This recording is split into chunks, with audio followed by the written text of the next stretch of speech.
Good evening. Today, I want to talk about something that many of us are afraid to admit, let alone embrace being a woman with no friends. Society tells us that connection is the ultimate measure of success, that our value is tied to the number of people who choose to stand beside us. But what if being alone isn't a curse? What if it's an opportunity? Let me take you to a moment when I felt utterly invisible. I had no friends to call, no invitations to accept, and no one to share my laughter or tears with. It was heartbreaking until it wasn't, because in that silence I heard something louder than any crowd's applause, my own voice. Loneliness is not the absence of connection, it's an invitation to connect differently. I began asking myself questions I had never dared to before. Who am I when no one is watching? What do I want when I'm not trying to please anyone? In those moments, I discovered the most beautiful friendship I could ever have, the one with myself. Sure, there were days when I wanted someone to lean on, but instead of leaning, I learned to stand taller.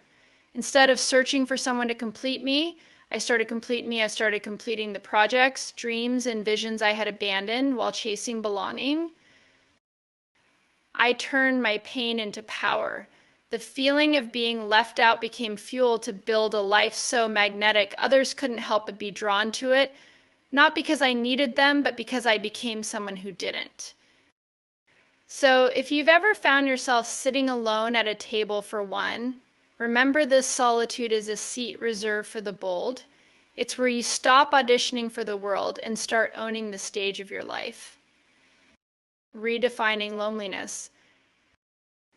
Loneliness is a word that carries so much weight. It's heavy, isn't it? It's that ache in your chest when you realize there's no one to call, no one waiting for you, no one who seems to understand.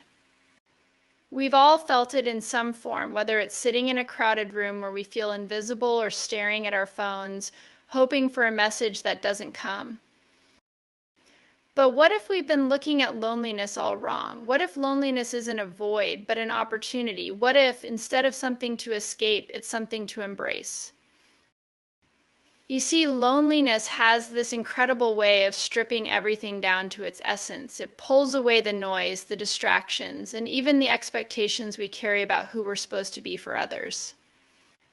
In that silence, something remarkable happens. We meet ourselves. For me, the moments when I felt most alone were the moments that shaped me the most. At first, it felt like I was sinking, like I'd been abandoned, left to navigate the world without a map. But as time passed, I realized that loneliness wasn't the enemy I thought it was. It was a teacher. It taught me how to sit with discomfort, to hold space for my own thoughts and feelings without judgment. It showed me that solitude could be fertile ground for creativity, for clarity, and for growth. Because when there's no one else around to define you, you get the chance to define yourself. Think about it. When you strip away all the expectations, the relationships, and the noise of the world, what's left? You, your essence, your dreams, your passions, your pain. It's all there waiting for you to acknowledge it, to nurture it, and to transform it. Loneliness isn't about being unwanted or unloved. It's about being unfiltered. It's a chance to pause, to reset, to discover who you are when no one else is looking. And when you embrace that, when you lean into the stillness rather than running from it, you start to realize something profound. Loneliness is not the absence of connection. It's the invitation to connect in a deeper, more meaningful way with yourself, with your purpose, turning pain into power. Pain is something we all experience, and yet it's something we rarely talk about openly. We hide it, push it down, and act like it doesn't exist, but pain is real, isn't it? It's raw, it's messy, and it's completely unavoidable.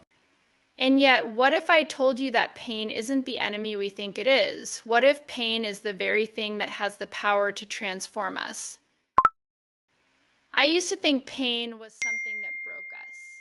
When life doesn't go the way we planned, when we lose someone we love, or when the world feels like it's crumbling beneath our feet, it's easy to feel like pain is the end of the story. But what I've learned is that pain isn't a period, it's a comma. It's not the end, it's the pivot point. You see, pain is a signal. It's life's way of waking us up, of shaking us out of our comfort zones and saying, you're stronger than this moment, but here's the catch: pain doesn't magically transform us. It's what we do with that pain that defines us. For me, some of the most painful moments in my life were the ones that forced me to stop and ask, what now? Those moments when I couldn't see a way forward, when I felt completely defeated, were the same moments that became the springboard for something greater. Why? Because pain has a way of clearing the clutter. It strips away the unnecessary, leaving only what truly matters. Pain can be paralyzing, but it can also be the fuel that drives us. Think about it: every great comeback story, every moment of triumph, every instance of someone beating the odds starts with pain. Pain is the foundation of resilience. It's the fire that forges strength. When you're in the middle of it, pain feels unbearable, but what if we stopped fighting it and started listening to it? What if we asked, what is this trying to teach me? How can this moment refine me rather than define me? Because that's where the magic happens. That's where pain turns into power. It's not about ignoring the hurt or pretending everything is fine. It's about looking that pain square in the eye and saying, you won't break me, you'll build me. Pain is the ultimate teacher, but only if we let it. It pushes us to grow in ways we never imagined, to discover strengths we didn't know we had, and to become versions of ourselves we didn't think were possible.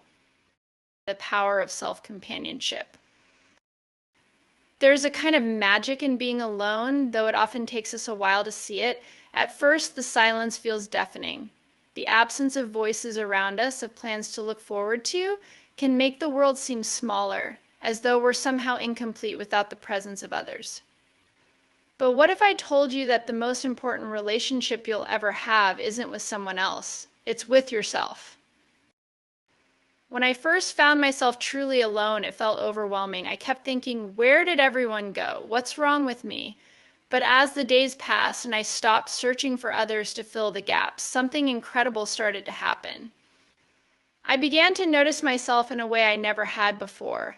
I began to hear my own voice, not the one I used to make others happy, but the one that had been buried under years of trying to fit in and be everything to everyone. You see, we often treat ourselves like an afterthought. We pour our energy into friendships, relationships, and careers, hoping those things will make us feel whole. But what happens when those things shift or fade? Who's there for us when the noise dies down? It's just us. And that's not a bad thing. In fact, it's one of the most beautiful truths of life. I learned that self-companionship isn't about being perfect or never feeling lonely. It's about showing up for yourself even on the hard days. It's about learning to sit with your own thoughts without judgment, to celebrate your wins, even the tiny ones, without needing someone else to cheer you on. When you become your own companion, you start to see life differently. You realize that you don't need others to complete you because you were never incomplete to begin with. And something amazing happens. The love you give to yourself becomes a foundation. It makes you stronger, braver, and more open to the kind of connections that are built on mutual respect, not neediness. But here's the thing: self-companionship isn't automatic. It's a practice. It's about choosing every day to be kind to yourself, to listen to your needs, and to honor who you are in this moment.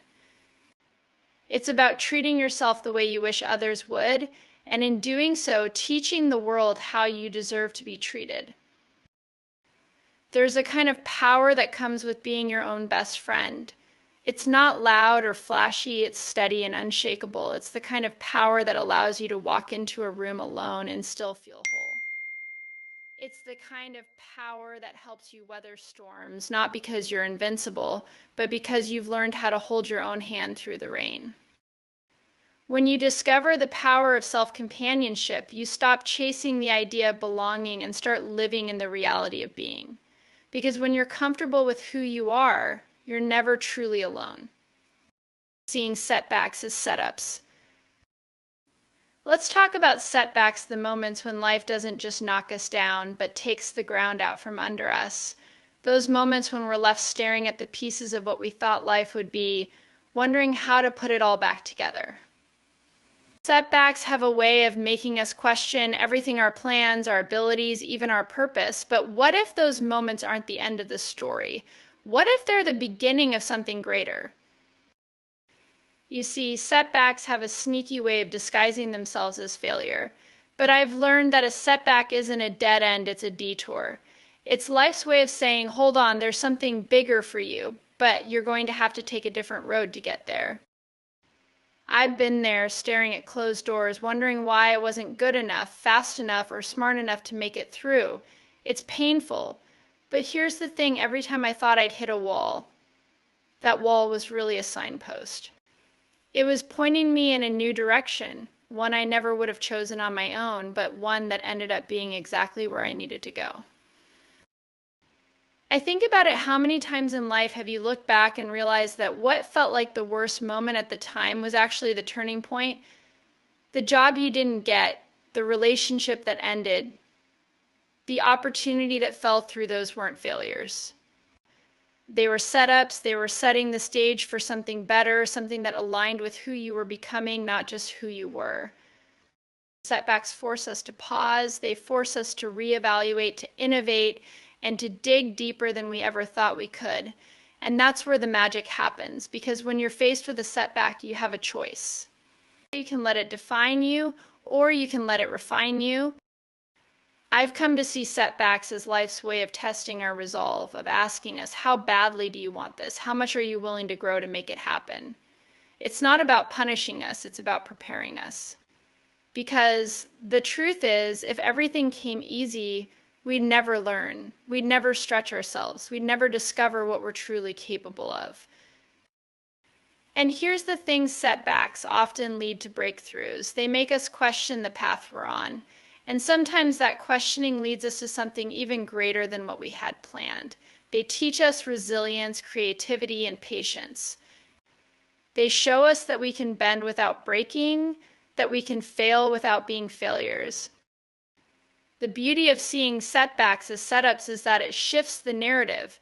Instead of asking, why is this happening to me? We start asking, what is this teaching me? How is this preparing me for what's next? And when we make something incredible happen, we stop seeing obstacles and start seeing opportunities. We stop feeling defeated and start feeling determined. Setbacks aren't the end, they're the middle. They're the part of the story where the hero faces the challenge that will ultimately make them stronger, wiser, and more prepared for the journey ahead. Because when you come out on the other side, you don't just survive the setback, you thrive because of it. And that's where the real victory lies, identifying the norms of belonging. Belonging.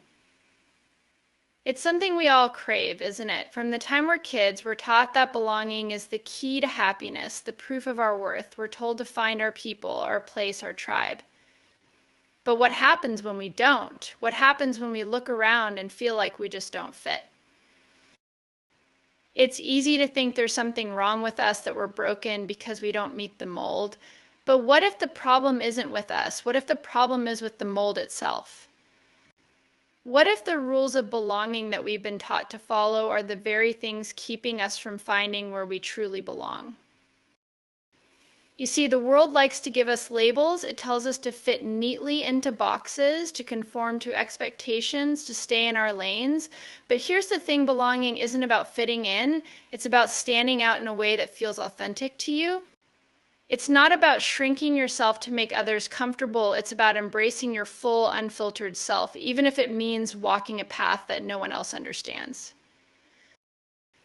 I used to believe that in order to belong, I had to be like everyone else. I had to blend in, to soften my edges, to keep my quirks and differences hidden. But the more I tried to conform, the less I recognized myself. I wasn't finding belonging, I was losing myself. And that's when I realized something profound. True belonging isn't about being accepted by others. It's about accepting yourself just as you are. Defying the norms of belonging means choosing authenticity over approval. It means refusing to settle for relationships or environments that demand you to compromise who you are.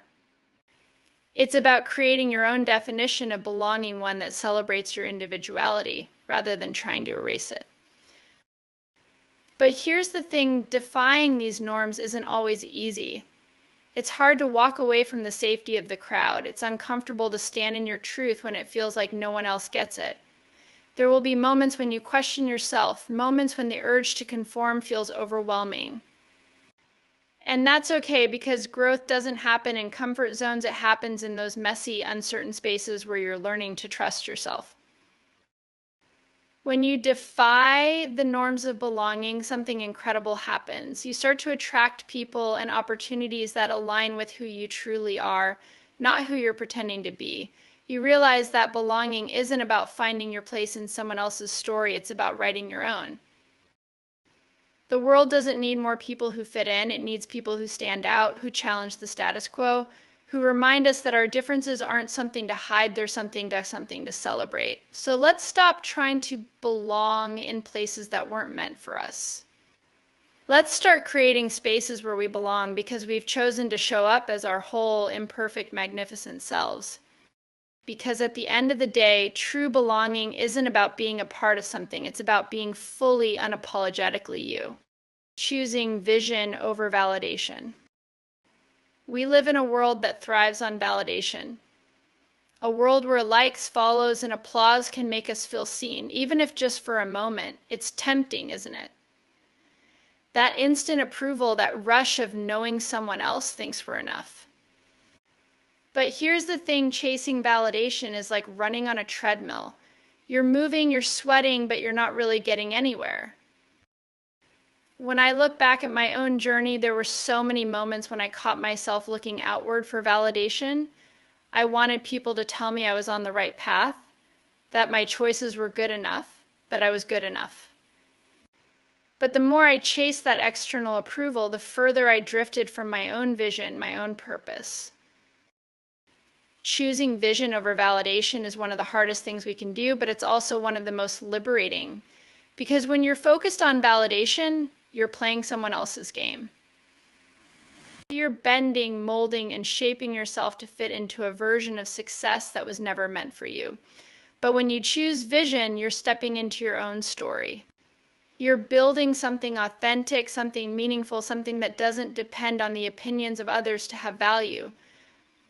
Vision is quiet. It's personal. It doesn't shout for attention or demand approval. It's that whisper inside you that says, this is what I'm meant to do. But here's the catch, vision takes courage.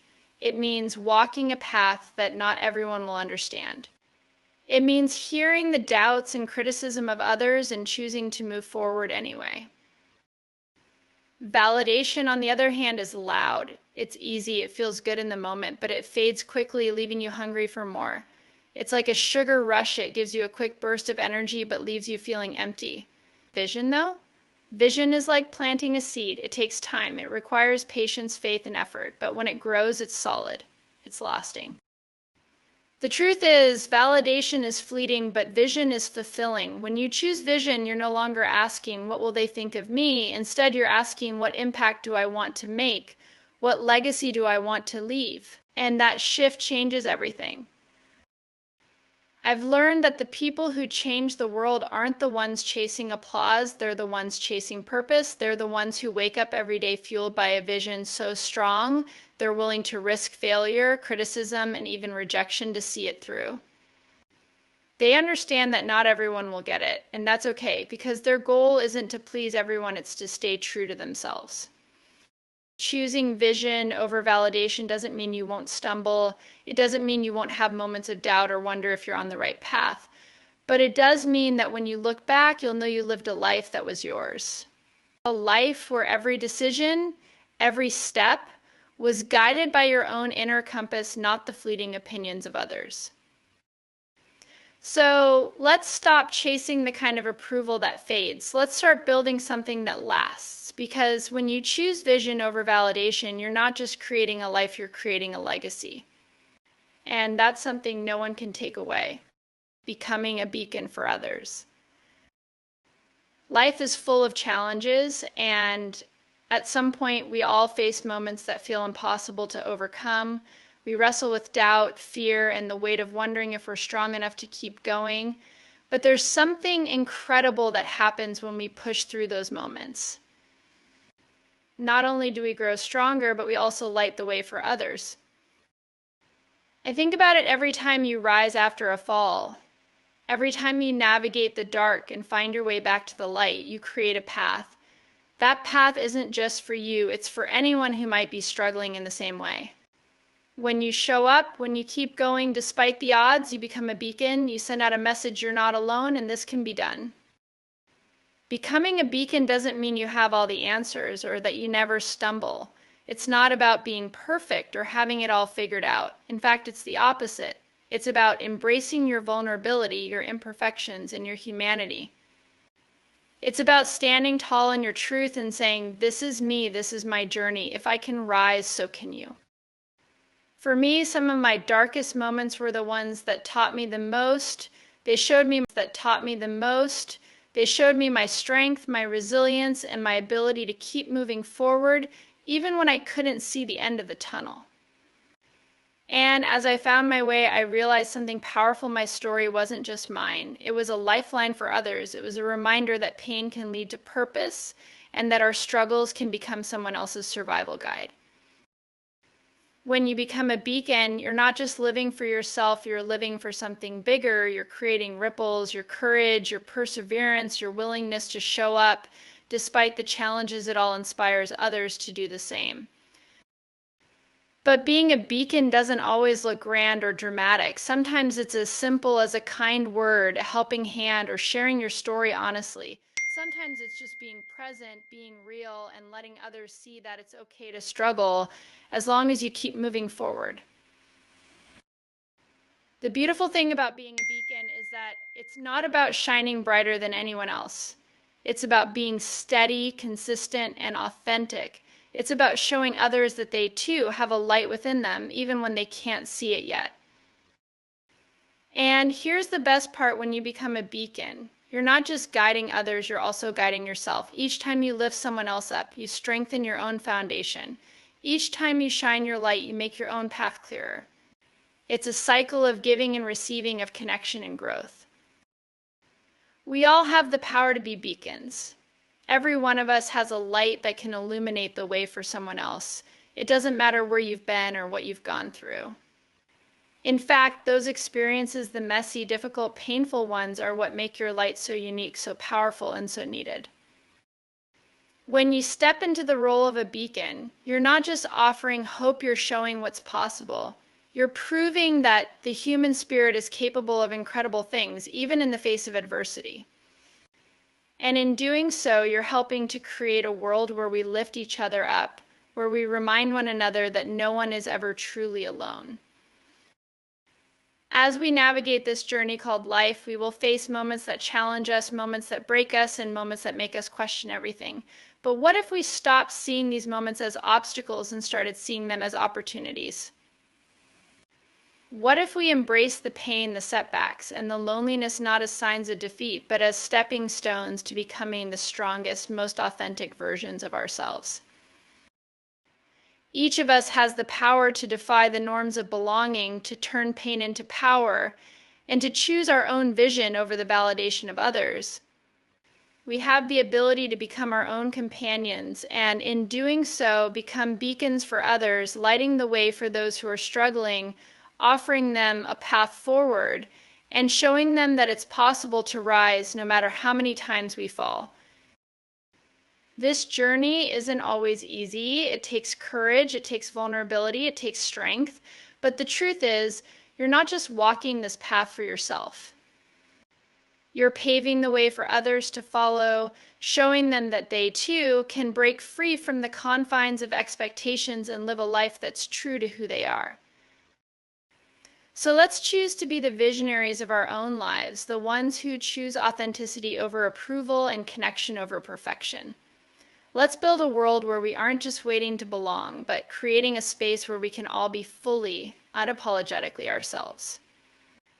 And in doing so, let's become the beacons that others need, reminding them that no matter how dark the road gets, there's always a light ahead, and it's one we can share together. Thank you.